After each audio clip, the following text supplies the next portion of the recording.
Remember how I used to be the lead blogger at politicalpistachio.com? Remember how I used to be co-host of Constitution Radio on KMET 1490 AM, and before that, KCAA AM 1050, going back almost 5 years?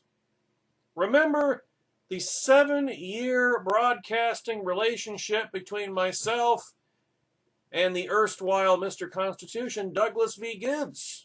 Remember all that? Remember what happened almost 4 months ago? Well, that's just a microcosm of what Donald Trump has done to the conservative movement. Republican friendships are being lost over Trump. Oh well. At least some of us didn't sell out.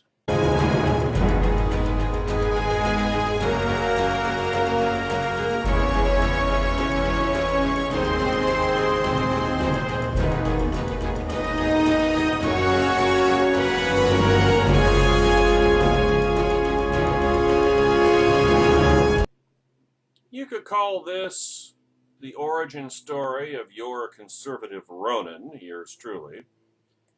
But I'm quite certain I'm far from the only never-Trumper who has had friends, allies, colleagues turn on and betray them. Jay Caruso speaks for us all at Red State in his post yesterday. Now, I can say, Caruso can't, I can say I've lost a close friend due to my lack of support for Donald Trump. Many of Caruso's friends agree with me about his candidacy, and I'm one of them. There have been professional relationships that have been frayed and arguments with some friends over Trump, but nothing serious in his case.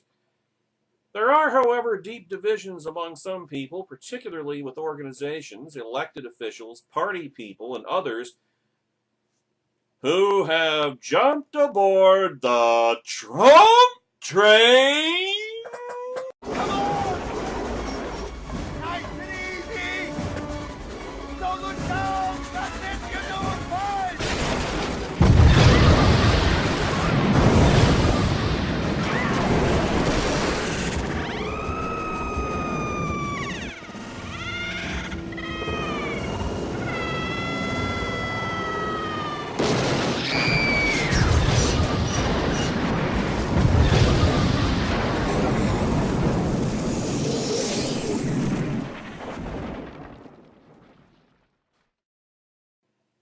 After years of telling others he was an unacceptable member of the Republican Party. Actually, he's not a member of the Republican Party. He never was. But I digress. Now, Leon Hunt touched on some of this in the previous video that I shared with you. The Susan B. Anthony list went from declaring Donald Trump unacceptable in January to publishing screeds in National Review attacking people who say Gary Johnson might be a better choice for pro-life voters. Not exactly sure why Gary Johnson would be a good choice for pro-life voters, but that's beside the point. It was all a cover for Susan B. Anthony List's newfound love for pro-life Trump, you know, the only pro-lifer who's ever paid for an abortion, who says Planned Parenthood does great work. It has been seen with politicians. Rick Perry launched one of the most full-throated attacks on Donald Trump last year, declaring him to be a cancer on conservatism and a carnival-barking act who would send the GOP to its grave.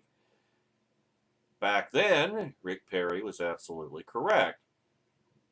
Perry went from saying that, telling the truth, in other words, telling it like it is, to leaving open the possibility of being Trump's vice presidential running mate and slamming Ted Cruz for not selling out to Trump. Marco Rubio said the future of the Republican Party cannot be entrusted to a con man. He called Trump a fraud and tweeted with the hashtag #NeverTrump. saying Trump cannot be our nominee. But Rubio, too, boarded the Trump train.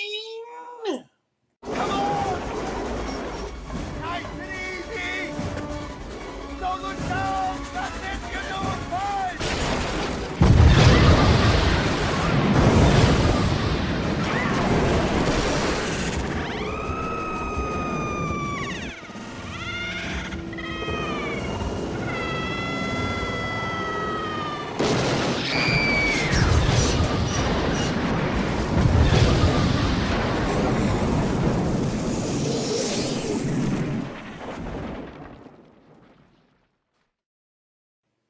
He boarded more like a hobo sneaking aboard the caboose, but he's there nonetheless.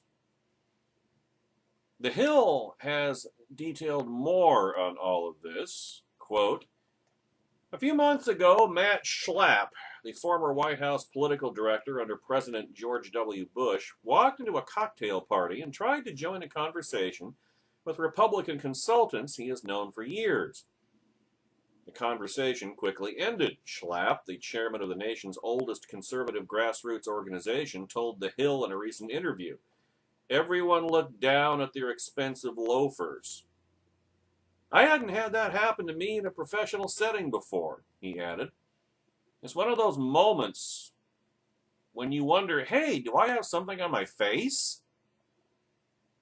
Schlapp's decision to support Donald Trump for president has cost him friends in Washington's elite Republican circles, and deservedly so. Invitations he would normally receive no longer arrive. The vibe he says he's getting is, you're out of the club. Close quote. Well, to this I say, that's just too damned bad. The problem I really have with people who did their complete 180s and became Trump supporters, aside from that, is their projection onto others of this supposed desire we have for Hillary Clinton to win the election. Matt Schlapp's wife, Mercedes, attempted that with Red State co-founder and Eric Erickson. She tweeted the following, quote, finally, Eric Erickson can find peace by voting for French and allowing Hillary to become president and fill the Supreme Court with liberals, like Trump wouldn't. It was immediately followed with the other sprinkling of horse shit they're famous for. The, if you don't vote GOP or stay home, it's a vote for Hillary ridiculousness.